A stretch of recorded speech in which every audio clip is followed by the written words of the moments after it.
우리 찬양대 오늘 조리용 마스크를 쓰고 하니까 훨씬 더 찬양이 맛있어요. 좀 덜 답답하세요? 네, 그래요. 우리 찬양대 위해서 격려의 박수 한번.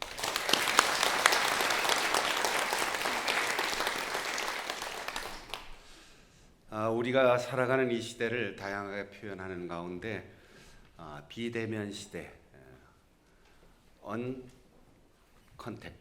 언택트 이렇게 표현을 합니다.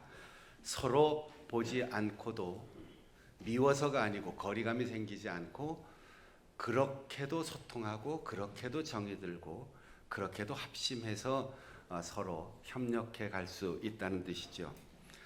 코로나19 사태로 빨리 짧은 기간 동안에 우리가 적응하면서 이미 한 20년 전부터 오기 시작한 이 언컨택트 사회가 우리 사회에 이제 보편화되어 가고 있습니다. 우리 교역자들이 여러분들에게 위로와 소망을 주기 위해서 함께 찬양을 했는데 여러분이 들을 때는 같이 보고 합창했지만 우리는 한 번도 만난 적도 없고 연습한 적도 없고 각자 자기가 있는 처소에서 자기 노래만 녹화해서 보내서 편집해서 우리가 함께 합창을 한 겁니다. 이게 오늘 우리가 살아가는 시대의 힘입니다. 항상 시대는 우리가 예측하지 못한 그런 형태로 우리의 미래가 다가오고 우리는 날마다 과거에 사로잡히지 않고 새로운 것을 접하면서 새로운 방향으로 나가야 합니다. 새로운 상황에 적응하고 새로운 것을 익숙하면 미래에 활짝 열리는 새 삶의 축복이 다가올 것이고 새로운 것을 받아들이지 않는 사람, 공동체, 그 시대와 그 국가는 소외되고 도태될 것입니다. 우리가 지구 표면에 여기에서 살고 있는데 지구의 반대편 쪽에 있는 사람들과 동시에 대화하고 얼굴을 볼 수 있습니다. 이미 20년 전부터 재택근무가 대기업에서 보편화되기 시작할 때 우리는 해외에 재택근무를 한다 이런 얘기를 들으면서 그게 일이 될까? 부하들은 야단쳐야 돼. 잔소리를 해야 돼. 확인해야 돼. 그러나 재택근무를 하는 사람들은 오히려 더 자유롭고 더 지혜롭고 보편적으로 일을 잘하고 있어요. 화상회의를 통해서도 의사소통이 가능해서 대통령의 결제도 전자결제로 실제로 가지 않고 실제로 연필을 들지 않아도 결제할 수 있는 시대를 우리가 살아가고 있습니다. 자주 만나서 정이 드는 거 아니고 얼굴 자주 보았기 때문에 좋아하는 게 아니고 얼굴 며칠 동안 못 보고 몇 년 동안 못 봐도 매일 매순간 문자로 요즘 언어로 톡을 통해서 더 깊이 더 많이 더 멀리 있는 사람과 소통할 수 있고 정들 수 있어요. 우리의 활동 반경이 얼굴을 마주 대하던 시절에 만나던 사람보다 훨씬 더 넓게, 훨씬 더 깊이, 훨씬 더 많은 사람과 소통할 수 있는 그런 시대를 우리가 맞게 되었습니다. 그래서 행복한지, 그래서 불행한지, 그건 우리 각자가 어떻게 대하느냐에 딸려 있습니다. 소외되는 사람은 불행하다고 느낄 수 있고 적극적으로 활용하는 사람은 또 다른 세계가 열리는 행복을 경험할 수도 있을 것입니다. 우리는 보통 복 그러면 동양 철학에 의해서 그리고 한국의 전통적 관습과 관념에 의해서 수부강령, 유호덕, 고정명, 고종명 이런 전통적인 축복의 관을 가지고 있습니다.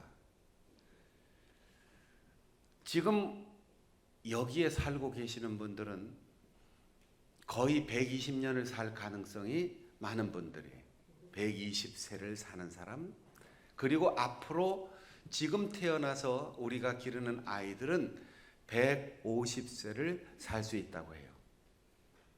여러분 기분이 어떠세요? 120세를 산다. 150년을 산다.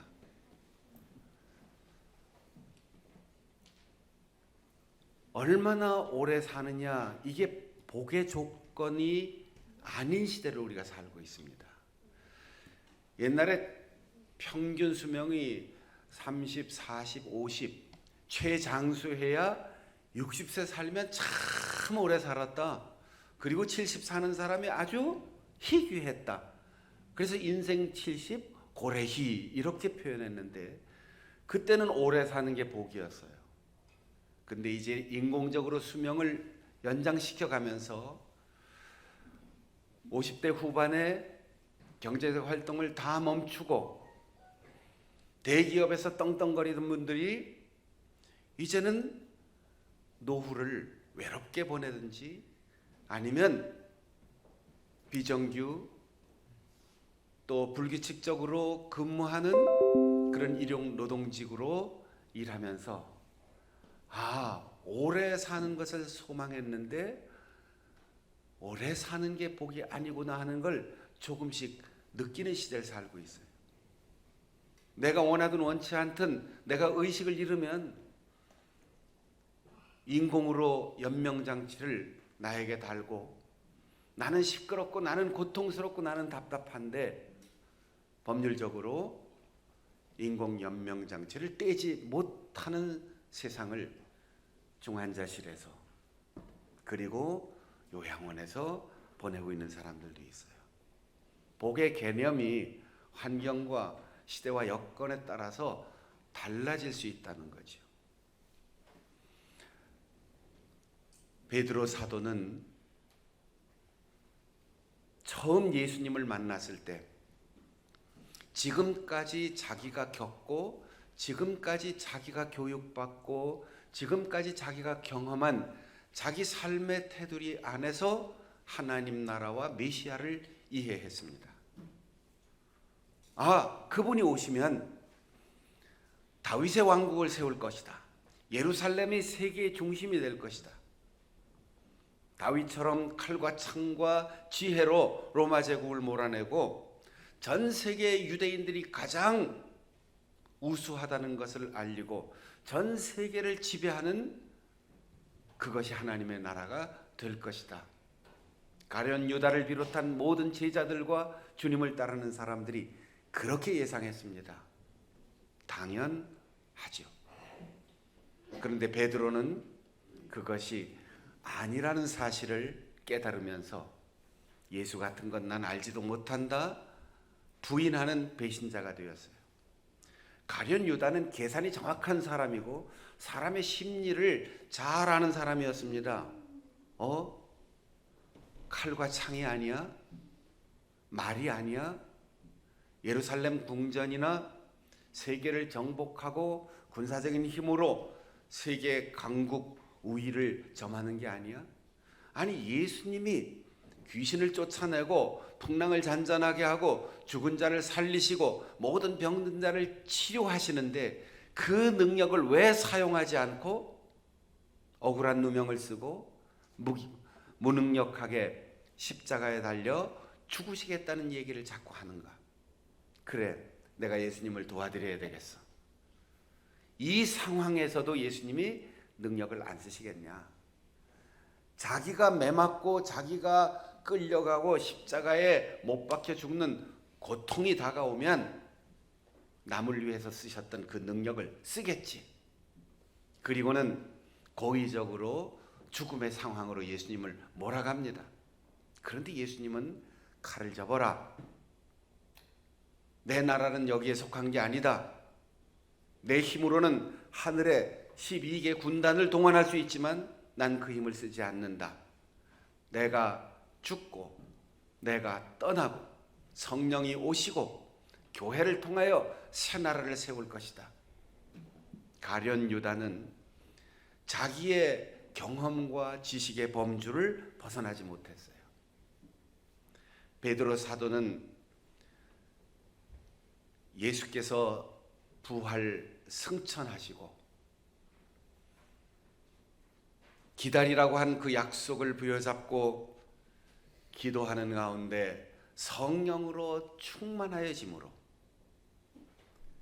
진짜 복이 무엇인지를 보게 되었고, 메시아가 어떻게 세상을 구원하는지 알게 되었고, 하나님의 나라가 무엇인지, 그리고 거듭난 자의 진정한 복이 무엇인지를 알게 되었습니다. 그래서 오늘 두 개의 편지 중에 첫 번째 편지를 쓰면서 고난받는 자가 복이 있다. 그러나 자기의 죄와 허물과 잘못 때문에 고난을 받는다면 그거는 당연한 일이지만 의를 위하여 주인과 노예, 정복자와 식민지, 남자와 여자, 어른과 아이, 그 수많은 계층의 대립 속에서 그 관계를 이어주고 하나님과 원수되었던 자를 하나님과 화목하게 하는 그 의로운 관계를 위해서 고난을 받는 자가 복이 있다. 주님께서는 마태복음 5장 10절에서 산상수훈을 통하여 말씀하셨습니다. 의를 위하여 고난 받는 자 복이 있나니 천국이 저희의 것이다.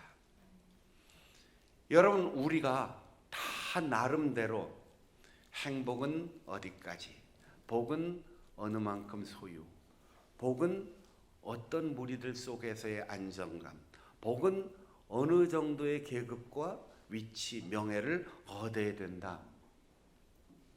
이 세상의 세계관과 가치관, 그리고 이 세상은 모두가 다 사람들 위에 군림하고 경쟁에 이기고 인정받고 그리고 많은 것을 소유해야만 행복하다고 하는데, 왜 행복한 사람이 우리 주변에는 없지요?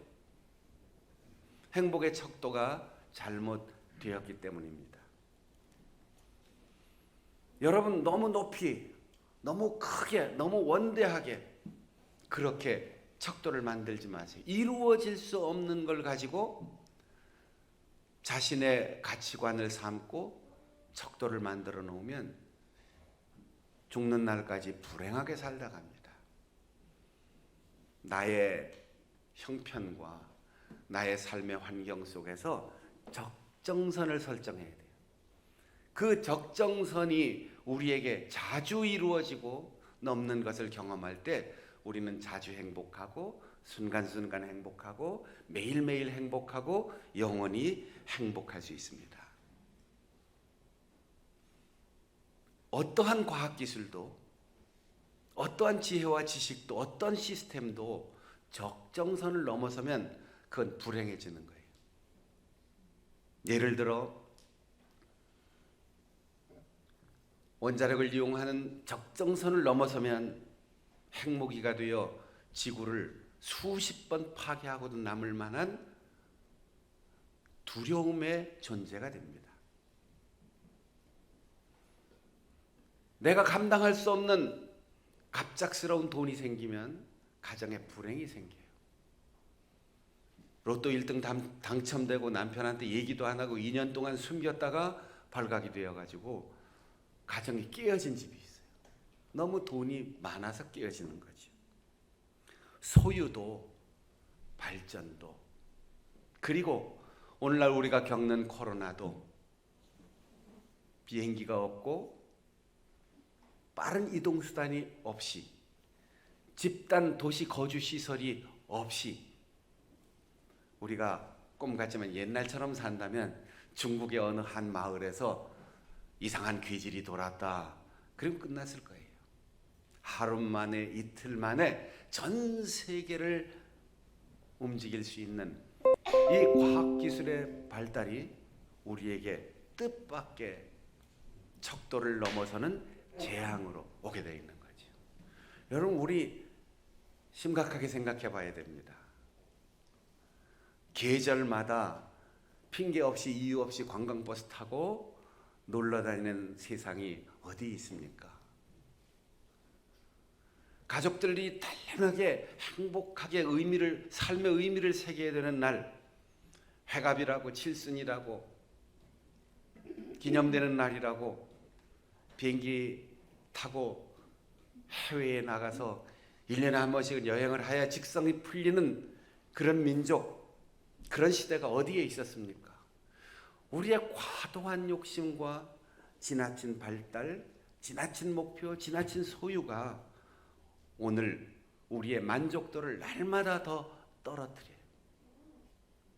기와집인지 초가집인지 마당이 있는지 없는지 10평인지 20평인지 아무 상관없이 한 동네에 살았는데 이제는 그까지 1평, 2평, 10평, 화장실 하나, 2개 그것 때문에 행복하고 불행해지는 사회를 살고 있습니다. 우리의 행복은 적절하게 설정해 놓은 우리의 목표를 매일 매순간 성취하는 그런 만족을 느끼며, 그것도 내 자신의 이기심이 아니라 하나님과 사람을 화목하게 하고 사람과 사람이 경쟁하지 않고 서로 함께 더불어 사는 그런 의를 위하여 내가 힘들고 어려울 때 오히려 나는 거기에서 더 큰 보람과 행복을 느끼는 겁니다. 베드로 사도는 말합니다. 복 있는 자, 그렇게 살기 위해서는 고난을 피해가고 싶을 때, 고난이 아무런 의미가 없다고 생각될 때, 앞이 보이지 않을 때 마음에 그리스도를 주로 삼아 거룩하게 하라. 여기 거룩하게 하라는 내가 거룩해지라는 말이 아니에요. 우리는 이 말을 제대로 번역하지 못했는데 천주교에서는 주를 흠숭하라 이런 말이죠. 흠숭. 그분에게 모든 영광을 다 돌리고 그분을 찬송하고 그분께 감사하고 자신이 겸손해지는 것을 흠숭이라고 해요.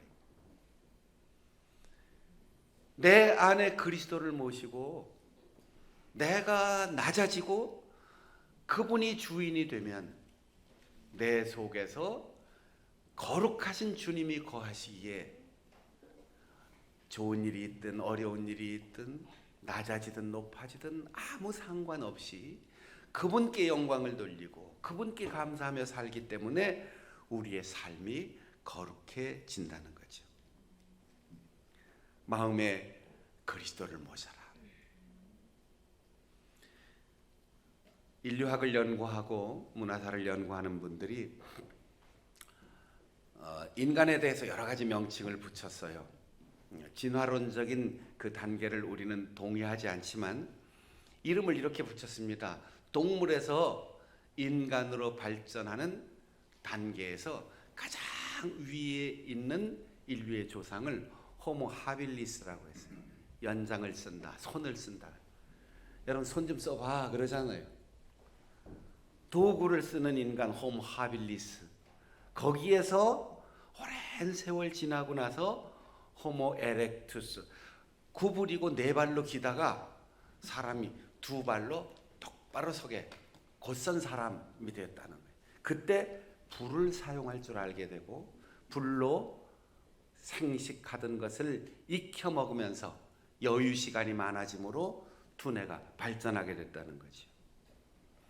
그리고 나서 머리가 커지니까 두뇌의 분량이 많아지니까 지혜롭게 되어서 현생 인류에 가장 가까운 조상이 호모 사피엔스, 슬기 사람, 지혜로운 사람이 되었다. 그래서 지금 우리가 이 세상에 살아가는 사람들의 인종을 호모 사피엔스라고 부릅니다. 그런데 얼마 전 유명한 역사학자가 인간은 그 슬기를 사용해서 하나님처럼 되고 있다. 두려워하던 질병을 정복하고 두려워하던 환경과 재앙을 다 극복하고 온 세상을 꿈처럼 한꺼번에 날아다니고 모든 것을 스마트한 상자 하나에서 다 검색할 수 있는 하나님처럼 되어가고 있다. 그래서 호모데우스, 하나님이 되었다는 거죠. 여러분 이미 성경에 이걸 경계했어요. 선악과를 따먹지 마라. 그런데 사탄이 와서 뱀의 형체로 하와를 유혹했습니다. 먹어라, 하나님처럼 될 것이다.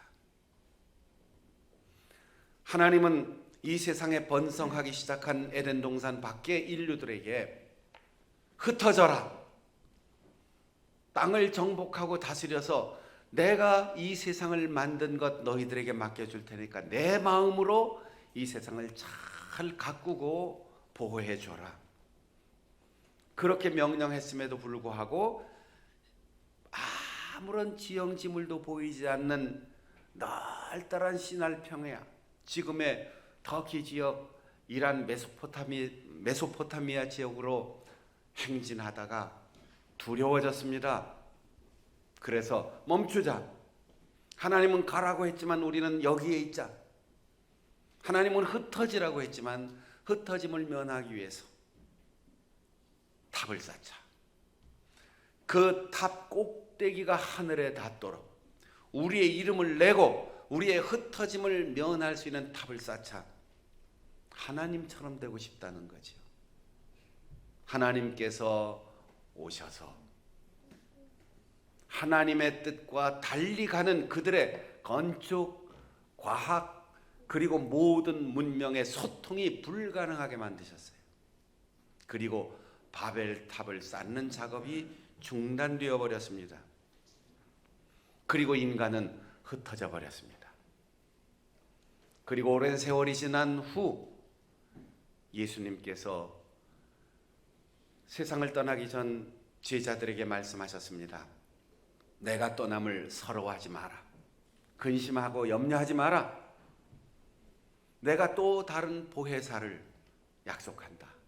아버지 하나님께 구할 테니까 성령이 오시면 너희들의 두뇌와 지식이 부족하고 너희들이 미래를 내다볼 수 없는 암담한 가운데 두려워할 때 내 말을 생각나게 하고 기억하게 할 거다. 보혜사 성령이 너희에게 올 것이다. 기다려라.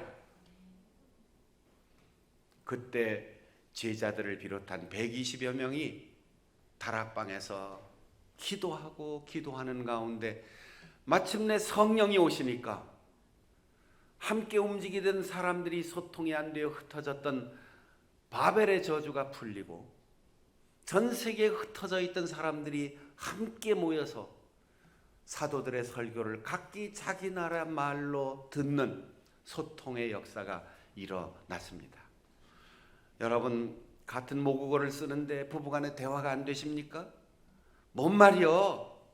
답답해. 왜 그렇게 못 알아들어? 부모와 자식 간의 소통이 되지 않습니까? 교회에서 계속 논쟁이 계속됩니까? 사회에서 불통한다고 하는 그런 아쉬움과 안타까움이 계속되고 있습니까? 보혜사 성령이 오시면 소통하게 할 거예요. 우리가 설득하고 강제하고 납득시키려고 하지 말고 기도하고 성령으로 충만하면 말하지 않아도 설명하지 않아도 눈빛만 보아도 알 수 있는 소통의 역사가 일어날 것입니다. 그래서 로마서 8장 9절에 바울 사도는 너희 속에 그리스도 하나님의 영이 거하시면 너희가 육신에 있지 않고 영에 있나니 누구든지 그리스도의 영이 없으면 그리스도의 사람이 아니니라 라고 하였습니다. 이 세상에서 슬기로운 호모사피엔스, 하나님의 영역을 넘나드는 무한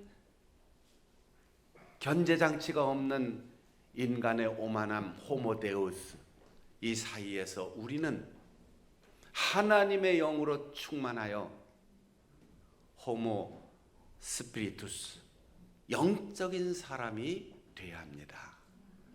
인간의 슬기는 한계가 있고 인간의 분수를 넘어서는 두려운 결과를 가져올 수 있습니다. 하나님처럼 되려고 하는 오만은 오히려 우리로 하여금 서로 하나 되지 못하게 합니다. 그러나 여러분, 교회의 역할은 오늘도 변함없이 성령으로 소통하게 하는 겁니다.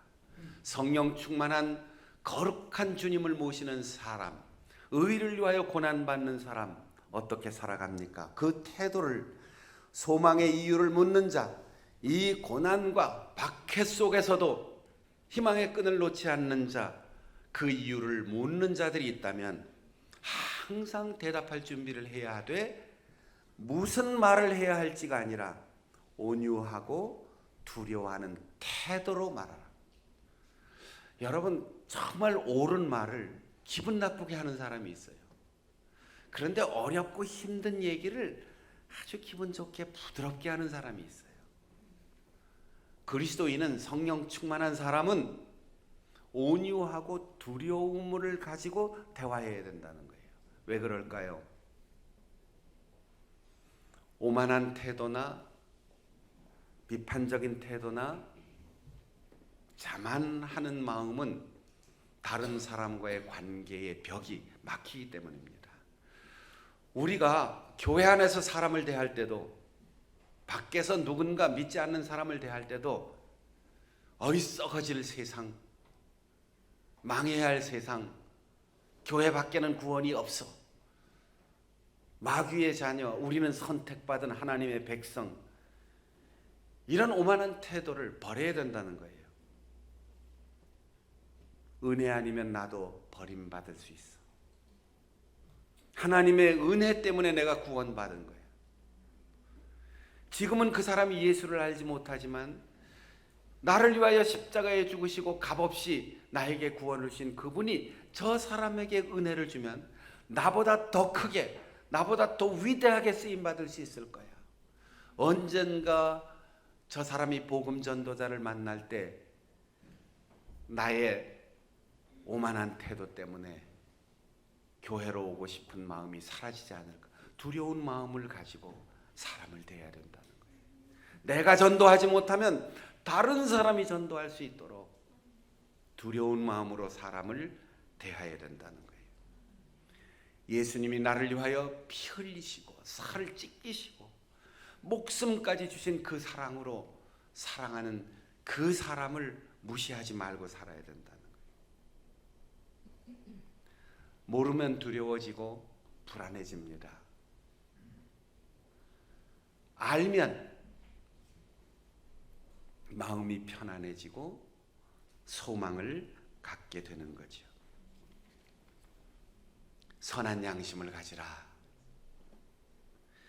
선한 양심. 우리에게 선한 양심이 있습니까? 여러분, 말하고 행동하고 사람과 만나고 무슨 일인가 집중하여서 몰두할 때 선한 양심에서 나오는 것인지 깊이 성찰하며 살아야 돼요. 겉으로는 다른 이들에게 그럴듯하게 법적으로 규정에 그리고 윤리 도덕에 문제없이 그럴듯하게 살 수 있어요. 그런데 내 마음속에 있는 양심은 압니다. 양심이란 말이 우리말에는 마음이 착하다, 좋은 마음이다 이렇게 되어 있지만 헬라어로는 순 에이데시스라고 되어 있는데 에이데시스는 존재한다는 뜻이고 순은 함께라는 거예요.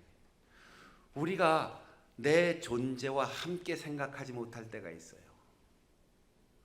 내 존재가 내 속에 양심이 막 나를 권고하는데 내 겉의 모양과 말은 내 양심의 소리에 귀를 기울이지 않고 다른 방향으로 갈 수 있어요.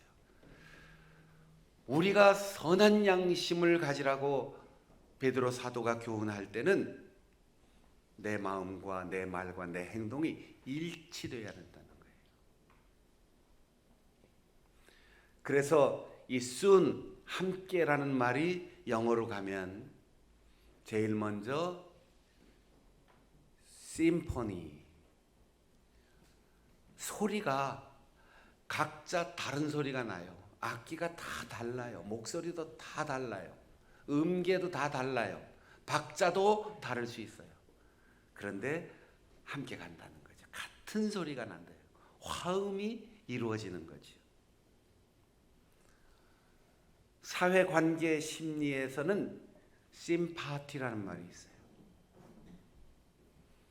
저 사람의 아픔을 내 아픔으로 느끼고 저 사람의 즐거움을 내 즐거움으로 느끼는 이 공감, 연민, 이런 것을 심파티라고 해요. 영적인 사람, 경쟁력보다 공존력을 더 중요하게 생각하는 사람, 선한 양심의 사람이라는 거죠. 우리는 내가 누구를 괴롭히지 않고 적어도 내가 상식선에서 나만 바르게 살면 되지. 그런데 옆에 사람의 고통에 우리가 공명할 줄 모른다면, 다른 이들의 어려움을 우리가 마음 쓰지 않는다면 우리는 성령의 사람인가 그리스도의 사람인가 스스로 질문해 봐야 돼요. 제가 해마다 올해는 무슨 해, 그래서 우리 가축으로 이렇게 띠를 표현했는데, 해설을 한 번씩 했는데 올해는 명절 전후에서 좀 어려운 일들이 있어서 제가 올해 경자년 쥐의 해, 이 얘기를 못하고 한 해의 절반이 지났네요. 올해는 쥐의 해인데 아이 징그러워, 불결해. 특별히 올해는 흰 쥐의 해예요. 검은 쥐가 아니고 흰 쥐의 해인데, 의학계를 포함한 생명과학 분야에서 속담이 있어요. 우리 옛 속담에 그런 게 있죠. 호랑이는 죽어서 가죽을 남기고, 사람은 죽어서 이름을 남기고, 쥐는 죽어서 논문을 남긴다. 여러분, 우리 인간을 위해서 가장 많이 희생되는 동물 가운데 하나가 흰쥐입니다. 우리가 약을 하나를 먹고 처방을 받고 수술을 받고 어떤 심리적 치료를 받는 것도 쥐의 희생이 수없이 전제되었기 때문에. 그런데 이 흰쥐를 연구소에서 실험을 했답니다. 5마리의 흰쥐를 같이 놓고 사이좋게 같은 공간에서 잘 먹였어요.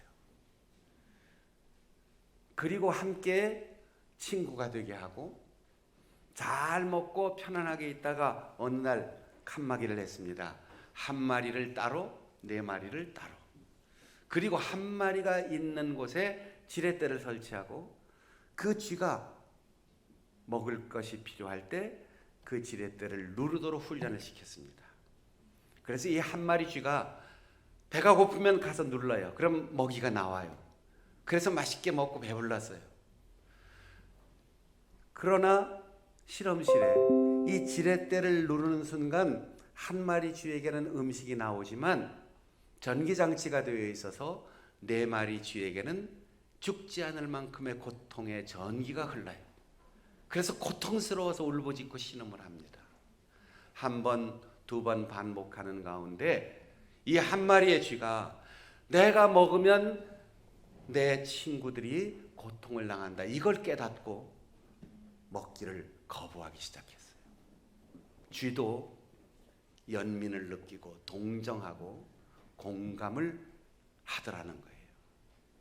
그런데 우리가 공감할 줄 모르고 우리가 연민을 느끼지 못하고 이웃을 동정하지 못한다면 우리는 인간을 위하여 수없이 희생한 흰쥐의 공로조차도 잊어버리는 동물만도 못한 존재가 될 수 있습니다. 그래서 동물을 깊이 연구한 학자 한 분이 그런 얘기를 했어요. 동물도 공감한다. 앞으로 우리 시대의 미래는 공감 능력만큼 살 수 있고 행복할 수 있다. 이제는 경쟁력보다 공존력이 있는 동물과 그리고 사람이 오히려 생존 능력을 갖게 된다. 이렇게 말했습니다. 제가 2주 전에 재난지원금이 나온다 이런 얘기를 여러분에게 드렸는데, 재난지원금이 국가에서 지자체에서 해서 가정당 100만 원까지 이렇게 내주고, 지난 주간에 지원금 배급이 시작되었습니다. 저는 첫날 제일 먼저 신청했어요. 딱 들어가니까 박순영 씨 세 가족 80만 원 딱 떠요. 핸드폰 번호하고 카드 번호 입력하니까 5분도 안 돼서 이틀 내로 포인트로 지급합니다. 이틀 지나니까 포인트가 80만 원이 들어왔어요. 제가 저희 집 막내에게 물어봤습니다. 누리야, 너까지 포함해서 80만 원 나오는데 네 몫이 얼마라고 생각하냐? 너한테 얼마를 줘야 되니? 아빠 다 써? 그래, 아빠가 이거 다 받아서 이걸로나 아니면 시장 상품권으로는 직접 기부할 수 없으니까 좋은 나라에서 재난지원금 받았는데 이거 우리 살림에 보태 쓰고, 대신 거기에 해당하는 돈 80만 원을 정말 어려운 작은 교회 목사님들을 돕기 위해서 내가 보내려고 하는데 넌 어떻냐? 오케이. 그래서 받기도 하고 주기도 하니까 2배의 즐거움이에요. 야, 우리나라 좋은 나라구나. 서점에 가도 쓸 수 있고, 마스크를 싸는 데도 쓸 수 있고, 맛있는 통닭을 시켜 먹는 데도 쓸 수 있고, 그러면서 이웃을 생각하게 되는 거죠. 우리 교단에서는 이미 모든 교단의 행사들을 다 줄이고 12억 원을 모아서 1200교회 100만 원씩 지원을 했어요. 우리 교회도 교회 몫으로 500만 원을 보냈어요. 우리 지방회에서도 3천만 원씩 2번 모금을 하고 지방회의 경비를 다 임원들이 줄여서 100만 원씩 또 작은 교회들을, 교단에서 소외된 교회들을 찾아서 또 지원을 했어요. 거기도 우리가 이미 100만 원을 보냈어요. 우리는 내가 즐거운 것보다 남이 행복한 것을 볼 때 비교할 수 없는 행복을 우리가 누리게 됩니다. 국가에서 지자체에서 참 어려운 시대를 살아갑니다. 위로하는 재난지원금 받으셔서 행복하게 잘 먹고 또 좋은 경제를 활성화시키는데 잘 쓰시고, 그러나 재난은 보편적으로 누구에게나 공평하게 다가오지만 재난의 고통은 보편적이지 않습니다. 고통은 겪는 사람마다 다 달라요. 덜 아픈 사람이 더 아픈 사람을 돕는다는 의미로 우리는 이 재난지원금 없어도 충분합니다 하는 분들은 10분의 1이든 절반이든 전액이든 재난지원금 그렇게 해서 우리 교회를 통해서 당회에서 의논하는 대로 앞으로 우리가 정말 더 좋은 세상, 국가가 똑같이 나눠주어서 똑같이 지원받지만 그 똑같은 혜택 속에서 더 아파하고 더 모자라는 사람을 교회가 친절하게 끌어안고 도와주면 우리는 이 세상에서 정부의 역할과 지자체의 역할과 사회복지기관의 역할과 그리고 교회의 역할을 함께 더불어 좋은 세상을 만들어갈 수 있을 것입니다. 정말 복된 사람, 성령 충만한 사람, 이웃과 더불어 기쁨을 느낄 수 있는 우리 모든 성도들이 될 수 있기를 바랍니다. 기도하겠습니다. 우리 통성으로 기도할 때